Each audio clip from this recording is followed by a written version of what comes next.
Julian अगदी याप्रमाणेच वागत होता. दिवसाचे 18-18 तास तो यश मिळवण्यासाठी अतिशय कष्ट करायचा. मी असे ऐकले होते की त्याचे आजोबा एक प्रसिद्ध सिनेटर होते.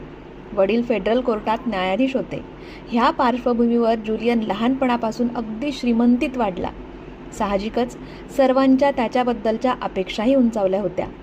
एक मात्र होतं की तो अतिशय जिद्दीचा होता. प्रत्येक गोष्ट आपल्या मनासारखी करत होता आणि करवून घेतही होता. ज्युलियनचे कोर्ट रूममधील नाट्यपूर्ण संभाषण आणि त्याच्या डावपेचांनी रोजच्या वर्तमानपत्रांचे रकानेच्या रकाने भरत असत. त्याच्या भोवती कायम बड्या लोकांचा घोळका असायचा. श्रीमंत आणि प्रसिद्ध लोकांना जेव्हा काही अडचणी येत तेव्हा ते हमखास त्याच्याकडे धाव घेत.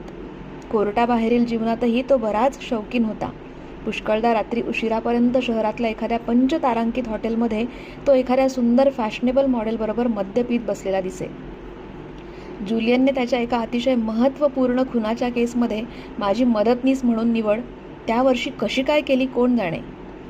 कारण मी जरी हॉवर्ड लॉ स्कूलमधून कायद्याची पदवी घेतली असली तरी मी काही त्यांच्या फर्मचा खूप हुशार आणि स्मार्ट मदतनीस नव्हतो. माझी आणि त्याची कुठेच बरोबरी नव्हती.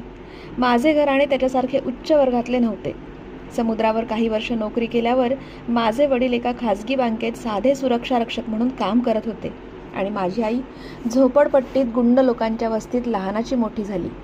ज्युलियनसारखा मी हुशारही नव्हतो आणि श्रीमंतही नव्हतो. माझे दुसरे सहकारी त्याच्या हाताखाली काम करण्यास उत्सुक असतानाही त्याने माझी निवड केली. ती केस होती एका बिझनेस एक्झिक्युटिव्हची. त्याच्यावर आपल्या बायकोचा निर्घृणपणे खून केल्याचा आरोप होता. अर्थातच ती केस आम्ही जिंकली. त्या केसमध्ये मी बरेच काही शिकलो. काहीही घडलेले नसताना बऱ्यापैकी संशय कसा निर्माण करायचा इत्यादी बारकावे मी त्याच्याकडून शिकलो.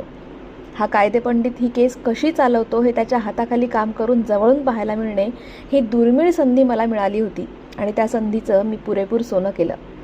ज्युलियनच्या आग्रहावरून मी त्या फर्ममध्ये कायम राहिलो आणि आमची मैत्री तिथेच वाढली.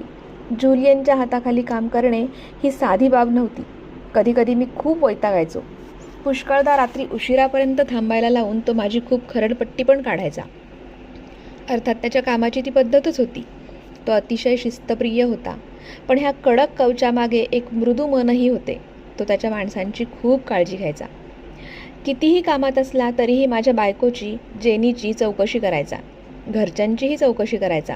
जेव्हा त्याला कळलं की मी पैशांअभावी कॉलेजची फी भरू शकत नाही तेव्हा त्याने माझ्यासाठी शब्द टाकून स्कॉलरशिपही मिळवून दिली. मित्रांकडे त्याने कधीही दुर्लक्ष केले नाही.